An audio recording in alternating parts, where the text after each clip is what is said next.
My name's Rich. I'm the PPC team manager here at Clicky, and I'm going to be talking about dynamic search ads for the next 10 or so minutes. If anyone has any questions throughout the presentation at any point, just submit them through the chat and we can pick those up at the end. So when we take on new client accounts or we audit existing PPC accounts, we find that pretty often they're either underusing or not using DSA campaigns at all. So that's why I wanted to put a bit of a spotlight on them and hopefully encourage a few people to give DSA a try.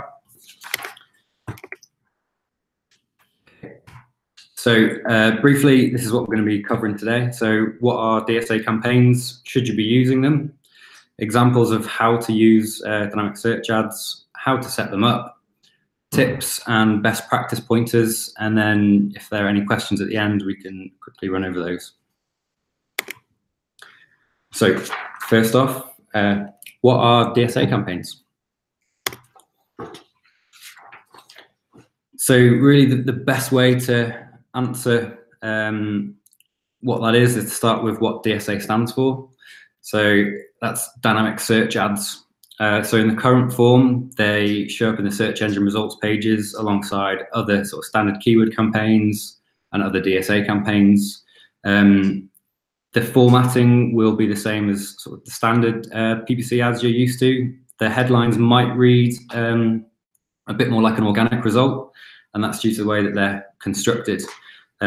Essentially, you give Google a list of the pages on your website that you want people to visit, and then let him match those pages to people's searches. And then to some extent also, you allow Google to write the ad copy. So it's kind of a scary concept at first, and we definitely felt the same when we first started using them, but there can be a really sort of powerful tool in your arsenal if you use them properly. So dynamic search campaigns generally will share all the same targeting options you'd see from standard search campaigns, just without the keywords. So instead of the keywords, they use the pages on your website and the content on those pages to match ads to the user's search. So the ads themselves, they're served based on the content of your website. So more specifically, this is really the page titles and the written content of the page. So the ad copy is dynamically generated and generally speaking is specific to each search as and when it happens. So Google will use a combination of the user's search query and then the information on your page to then construct an ad and decide then which page to land the user on. So should you be using DSA? The simple answer is yes, you really should. I guess a more long-winded answer is yes, but the real question is how you use them and how you can best sort of fit dynamic search ads into your account. One of the main reasons you might choose not to use them is if you've got an account that's performing incredibly well already, but it's really, really limited by budget. Even then, you could probably argue that there's still a good reason to use DSA in that circumstance, but that's one of the only areas we'd really see when we wouldn't strongly recommend it. Generally speaking, though, they're best used to sort of gain incremental traffic and conversions that the standard keyword targeting campaigns aren't picking up.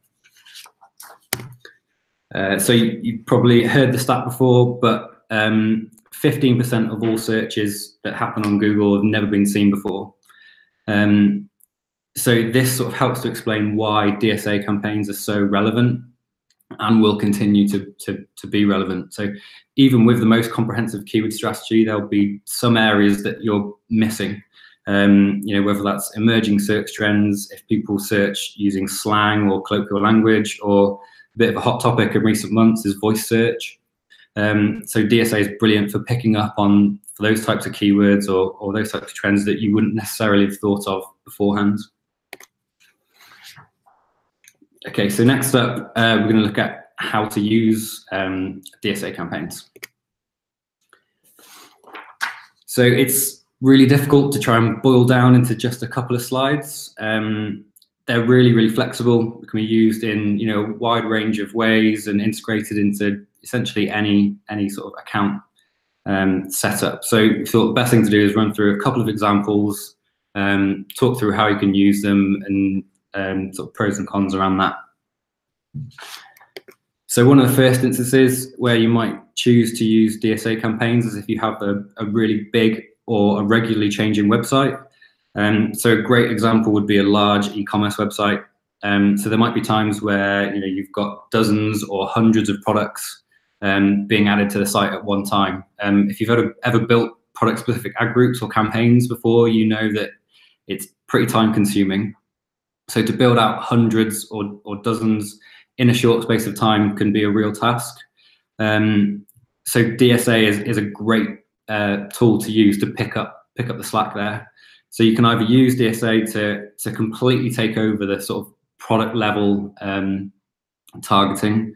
You could use DSA in the short term, essentially, to target those individual products whilst you build out keyword level specific campaigns, or you could do a mixture of both.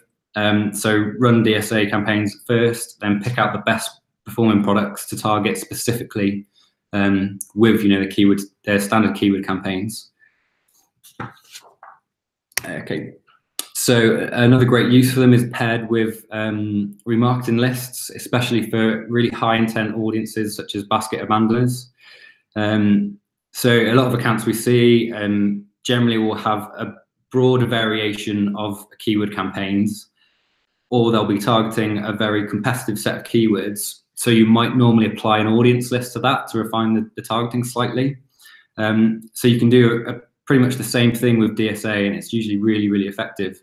So if you know that a specific audience is really valuable to you, you'd create a DSA campaign to target them and pull in that audience when they're searching a phrase that's sort of contextually relevant to you, but not necessarily a specific keyword that you might have thought of. Another great use of DSA is if you've got broad match modified campaigns. So often if you're aiming to expand or grow an account, you'll have like a selection of broad match modified or broad match keywords set up to pull in new search queries and discover different variants of existing keywords, which you'll then add to the account manually. So DSA is a great way of doing this that takes it a bit beyond the sort of the standard traffic you might see from broad match modified, and arguably it can be a bit more effective at it. I mean, DSA will look at the landing pages you have and then match them to relevant searches. So there may be sort of keywords or segments of searches that you might not necessarily have considered that DSA will then find, run ads on, and then you can pull that into the account and create specific campaigns for it. And actually, this is one of the reasons we find match type segmentation is really sort of falling a bit out of favor at the moment, and being sort of replaced by DSA. So I think the most simple way that we often see DSA used is to fill in the gaps of existing keyword campaigns. So, as we said, 15% of all searches are unique, never been seen before. So even with the most comprehensive keyword strategy, there will always be relevant searches that your keyword campaigns don't pick up. So in this case, DSA could be used as a bit of a safety net, essentially, to pick up relevant searches and also potential conversions that the keyword campaigns would otherwise have missed.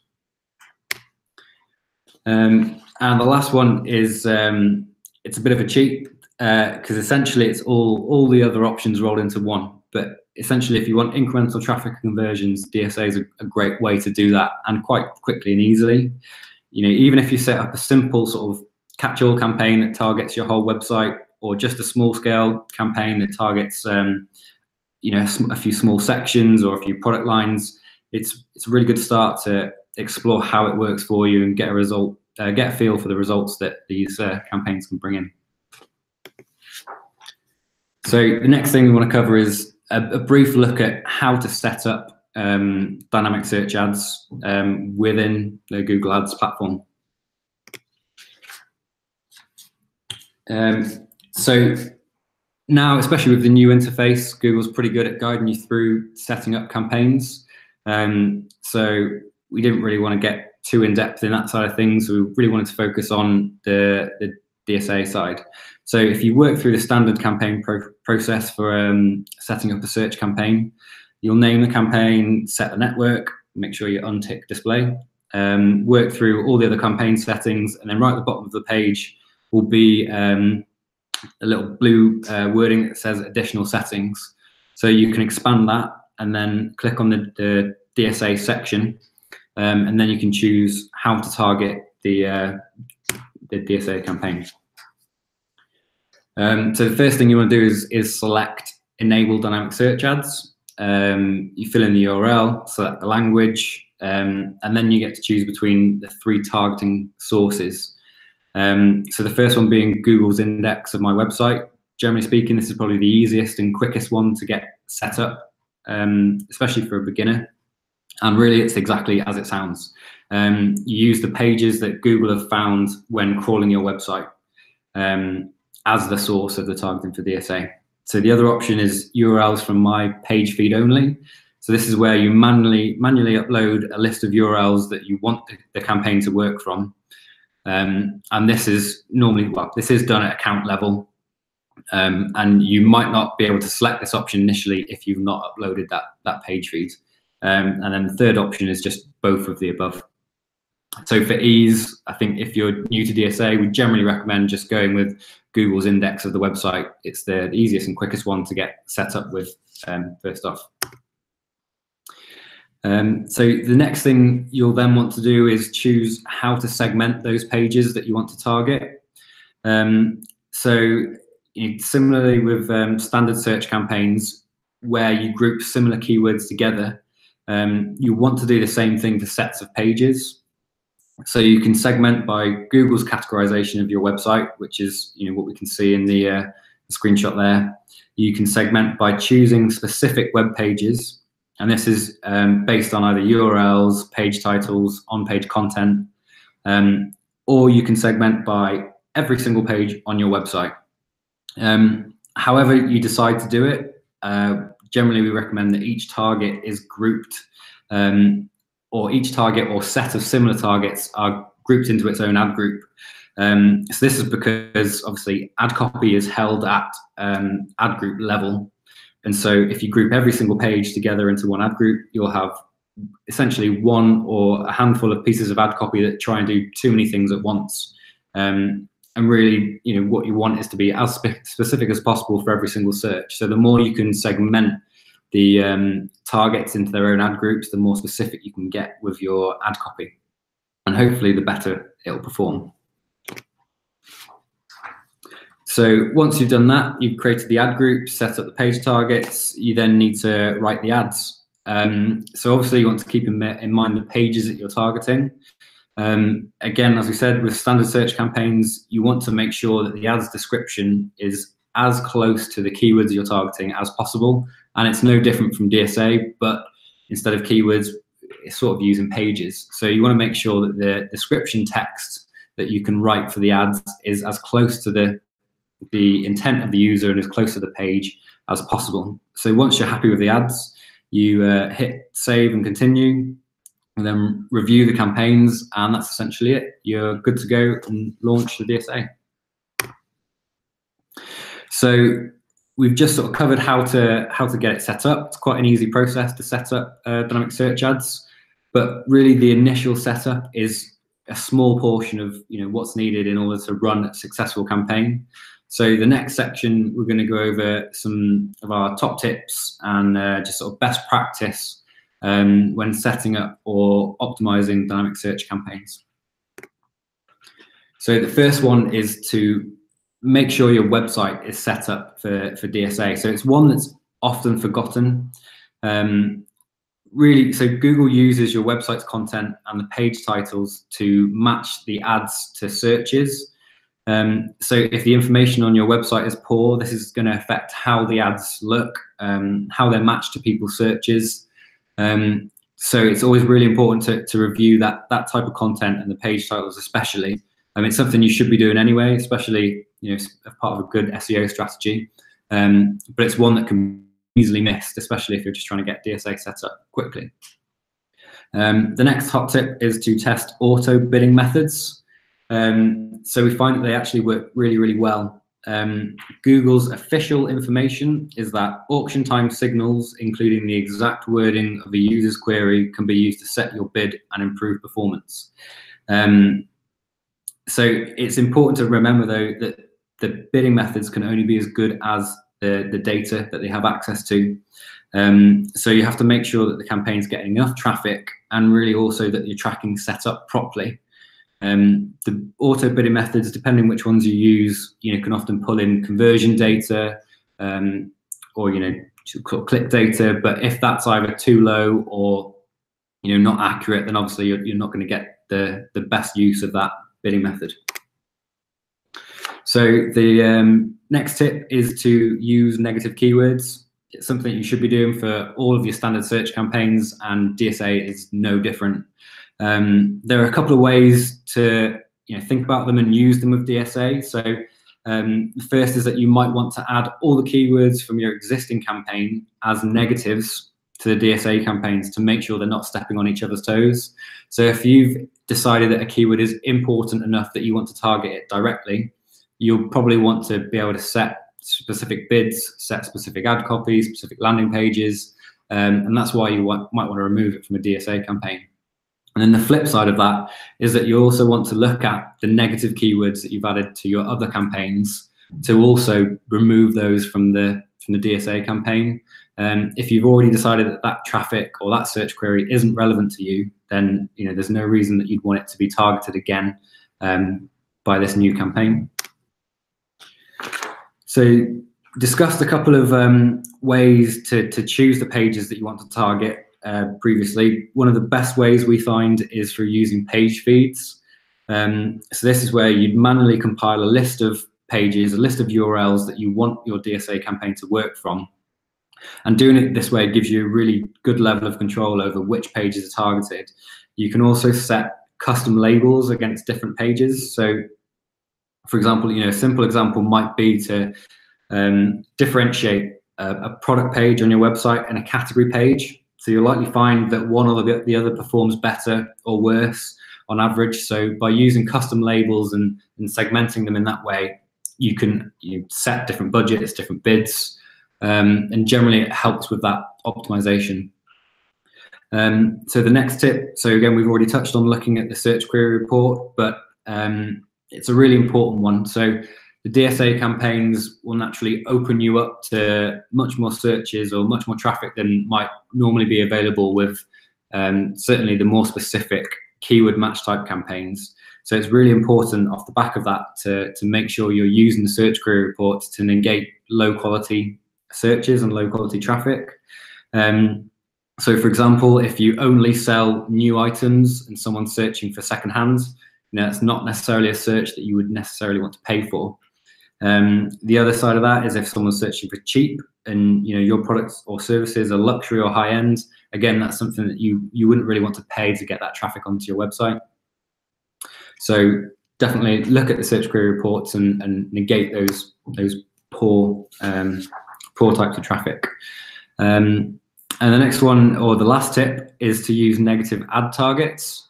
So this is quite similar to the previous one and looking at negative keywords and using that search query report, but it's slightly different in terms of the way that you target pages with dynamic search ads. So there'll be some pages on your website that you don't want to pay to send users to, such as career pages or for out-of-stock products, could be your blog or other informational resources. So if you can use a negative target to basically set up a rule or just list out a set of specific pages that you don't want to be included in your campaigns. So this way you're only spending your money and the advertising budget on high value pages that are hopefully going to result in an action or a desired action on the website. Okay, so quickly just to recap on the main points that we've just gone through. So use DSA. That's the first one. Hopefully we've convinced you that it's at least worth a try, but we've seen brilliant results for pretty much all the campaigns, all the accounts that we've set DSA campaigns up for. So it's at the very least worth trialing. Make full use of audience lists. So layer them over campaigns wherever you can, even if you don't use them for bid adjustments initially, just to see how it performs. Try out auto bidding with DSA. They work really well together. So at the very least, again, do try that. For the most targeted and controllable campaigns, use page feeds and custom labels. And then the last one is don't forget to set negative targets for your low value pages. Okay, so yeah, the next thing we'll do is just to run through any questions. So we've got a couple emailed in. So first one is, how many ads do you need to set up if you're using DSA campaigns? So generally speaking, I don't think there's sort of a hard and fast rule for it. I would follow the sort of same advice that AdWords would give for normal search campaigns. So set up, maybe two to four variations of the ads that you can then test and see which perform better. Obviously, with DSA, the headlines themselves are dynamic, so they'll change anyway. So it's just the description lines that you'll really have to change and test against each other. Okay, so the next one's, how do you make sure you're not showing up for unwanted searches? So I think we've covered that throughout the sort of session. So you can have a look at the search query report. You can add in negative keywords and then also the negative ad targets. That's a great way to make sure you're running as efficiently as possible. And I think the last question we've got is, are DSA ads good for identifying new or long tail keywords? And yes, that's the simple answer. Yeah, it's a great way to find searches that you might not necessarily have thought of, such as long tail searches, or even something that's contextually relevant but not necessarily contains the keywords that you would normally have selected. They're also really good at finding landing pages that you might not necessarily have thought to use. Obviously, that they're served dynamically based on how relevant Google deems that page to be to the user's search. So if you find a page is being served quite often, it's got great results, great engagement. It's another great opportunity to improve what you're doing. Okay, and that's it. So that's all the questions, and that's it for our webinar on dynamic search ads. So thank you very much if you've stayed through to this point, and I hope that it's been useful.